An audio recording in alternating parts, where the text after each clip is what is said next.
There are so many villains out there in comicdom, and as the status quo in comics, they often find themselves defeated despite the fact that many of them should put up a much better fight. I'm Adam Andrews, and today on Top 10 Nerd, we're talking about the top 10 of the most underrated villains who deserve more attention. Coming in at number 10 is The Spot. First appearing in Peter Parker the Spectacular Spider-Man number 98 in 1985, as a scientist working for the Kingpin, Dr. Jonathan Owen was assigned to produce the radiation levels of the vigilante cloak to find a way to artificially mimic his powers. Working late one night, he succeeded, creating a solid black circular portal. The power used to create said portal caused a blackout, destabilizing it and prompting Owen to step into it and pass out. He awoke floating weightlessly in a dimension that was a place of half darkness and half light that contained a large number of portals, and using the original, he slipped back through to the lab. The portals from the other dimension had adhered to his skin, covering him with black spots from head to toe that were portable space warps,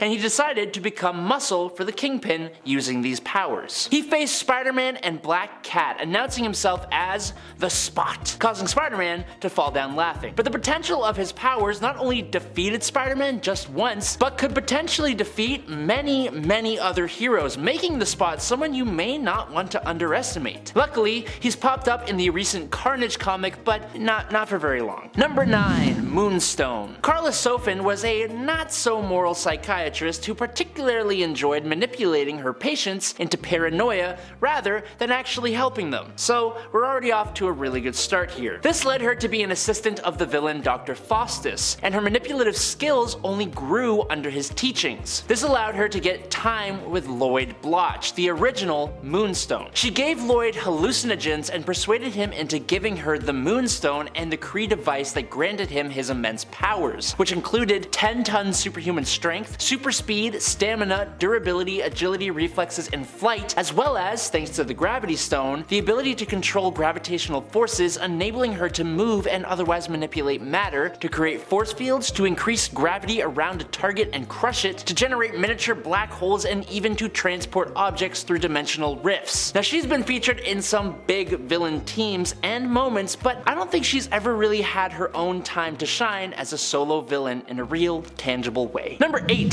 Sin. Sin, aka Cynthia Schmidt, is the daughter of the Red Skull, and as such, she's often overshadowed by her pops. But for a little while, she was actually really cool with tons of potential. She was conceived with the intention of Red Skull gaining a male heir, but obviously, Cynthia is not male, and it almost meant her end if it wasn't for Susan Scarborough, who convinced the Skull to let her raise the child in his place. Eventually, Skull returned and used a machine to both age up Cynthia, but also to grant her superpowers. She was eventually captured and rehabilitated by S.H.I.E.L.D., but that was promptly undone by the henchman Crossbones, and the two of them went on the warpath, resulting in the demise of Steve Rogers' Captain America. Yes, Sin was instrumental in the legit fall of her father's greatest rival. But everything returns to the status quo, so Steve did eventually return and Sin was defeated. Despite all that happening though, she went on to gain control of a mystical Asgardian hammer that transformed her into the incredibly powerful Scotty, which was like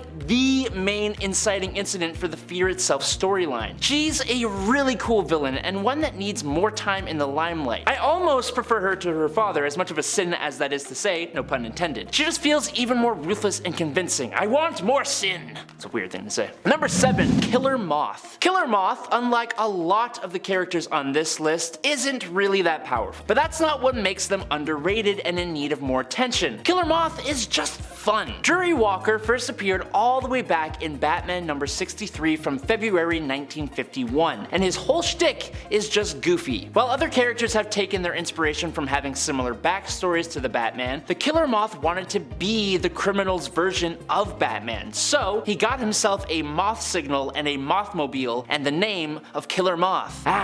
Scary. He even set up a false identity as millionaire philanthropist Cameron Van Cleer. In this form, he became friends with Bruce Wayne, which is interesting. I doubt he knew about Bruce's hobby of bat cosplay, but meanwhile, he promoted himself to Gotham's criminals using his identity as Kille Moth, giving them each an infrared moth signal to call him to their aid. He didn't really fight for them. Instead, he kind of became the distraction for the authorities so that the real criminals could get away. Do you see why he didn't really become so popular? It's just so hilarious, and although his character has evolved a bit since then, no one has really taken him that seriously, so just like Kite Man, he kinda needs his time to just shine and blossom like a flower. Number 6, Lifeform. Lifeform is weird, I'll give you that, but he deserves so much more attention. The son of a right-wing libertarian, George Prufrock was trained by his father to prepare him for the world. Now, although he wanted to be an actor, his father's training saw George convinced to become a scientist instead, eventually landing a role at Advanced Idea Mechanics. Unfortunately, this meant George was exposed to the pro-gamma virus. This virus mutated George into this grotesque monster with superhuman strength, durability, a healing factor, and he can survive in water and the vacuum of space. But he's literally a mutated monster. Now, as Lifeform, he ended up coming face to face with the Punisher, but also sending Frank running away in fear because his weapons had no effect on Lifeform. Eventually, Frank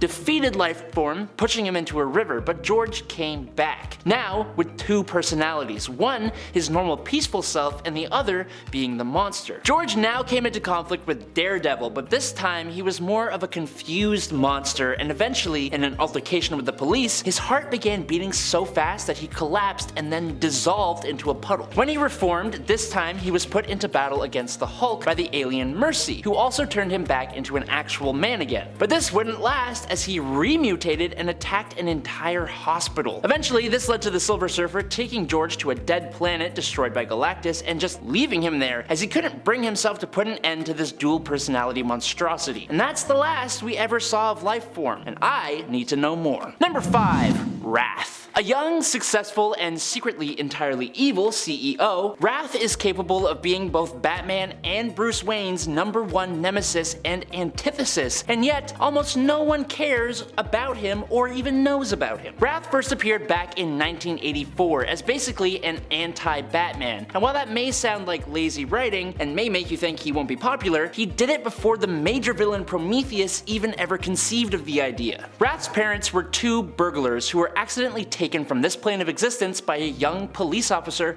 who stumbled on them and thought they were robbing their own house. As you can imagine, this is quite the villain backstory to turn a young Wrath completely against law enforcement. He then decided his whole existence to go against them. Wrath even ended up training a young ward of his own named Elliot Caldwell, who you might have guessed became his version of Robin. Caldwell eventually takes on the role of Wrath himself, filling in his mentor's shoes, and he remained as the villain after the New 52 reboot. And yet, Wrath is nowhere to be seen and you basically never hear from him. Number 4, Spymaster. While other underrated villains end up going into the direction of being ridiculous or really boring, Ted Calloway, also known as Spymaster, is just plain awesome, which makes me wonder why the hell he doesn't really get more attention. He has been a thorn in the side of Tony Stark Iron Man for quite a while, and a big thorn at that, breaking into Stark Tower multiple times. In one arc, he was the one who put together a team of other underutilized Iron Man villains and broke into Stark Tower, stealing some of Stark's tech. He was even able to steal tech for Justin Hammer, which was the spark for the awesome Armor Wars storyline. He has eluded capture multiple times and even let the world believe he was passed away while he continued to operate in the shadows. Despite first appearing in 1971, he's just always remained relatively unknown to the common audience member, and I think that's gotta change. Number 3, Manchester Black. What's so funny about Truth, Justice, and the American Way is an incredibly good comic book that sees the arrival of a group of anti-heroes called the Elite that fight crime but in an incredibly brutal way. They cause massive accidents and cause the passing of a lot of innocents while still ultimately saving the day. They take the easy road to fighting crime, and this flies directly in the face of the moralities of one little hero called Superman. The leader of this band of villainous heroes goes by the name Manchester Black, and he has access to an incredible level of telekinesis and telepathy. He was able to punch a hole in mountains but could also pinch the blood vessels in Superman's brain in order to give the hero the equivalent of a stroke. And with his telepathy, he could combat Martian Manhunter, control a group of elite superheroes, and could manipulate the mind of Superman. He is incredibly capable. But in the story he premiered in, he was defeated rather quickly when Superman partially lobotomized him. And even though he got his powers back and has caused a little trouble here and there, I feel as though this villain should have way more time in front of the spotlight. Number 2, Circe. Circe is a bit of a a tough pick. On one hand, she isn't underrated at all. She's an incredibly powerful, evil magic wielder, and she could very easily serve as the complete antithesis to Wonder Woman. But on the other hand, she just kinda doesn't. Circe is a legendary sorceress from Greek mythology. She's immortal and undying, is a centuries-old enchantress with goddess-level powers. She's been on some of the biggest evil teams, but yet she just kind of falls short on most occasions. She was even one of the witch-marked, and I think that's been my favorite of her shows, but even then, she is not the big bad, when I believe that Circe has the potential to be a whole Justice League level threat all by her lonesome if she was just given the right story. I'm not hugely knowledgeable on her, I'll admit that, so if I'm missing a story where she is given this attention, please let me know in the comments down below. And finally, in at number 1 is Rune, Ultraverse's cosmic energy vampire who fought Conan, Thor, Venom, and Silver Surfer. He's owned by Marvel and Disney, but he cannot be used without permission of the creator, Barry Winston Smith, so he's currently pretty dormant. Now, Rune began his life as an anthropomorphic-like alien in the Ultraverse before he encountered the magical Starstones. The effects of the Starstones did more than grant him everlasting life. They damned him to live in a horrific and grotesque body, as well as instilling him with a craving for blood and the life force of others that the Starstones required in order to give him power. Following the events of Godwheel, which affected the little-known Ultraverse alongside the 616 universe in Marvel Comics, Thor opened a portal to leave, but Rune jumps into it too at the last second and is transported along with Thor back to Marvel Earth 616. Now, after exiting the portal, Rune encounters and almost takes the life of Powder Keg by drinking his blood, but doing so gives Rune more power and results in him sensing the Infinity Gems, which is then when he went on a one-minded mission to collect them all, which he actually does before they overpower him and the Soul Stone turns him into a shriveled up husk of flesh. And there you have it. I hope you guys enjoyed watching. I'm Adam Andrews, this is Top 10 Nerd. Stay safe out there, and I'll catch you all on the flippy flop. Peace out, nerds.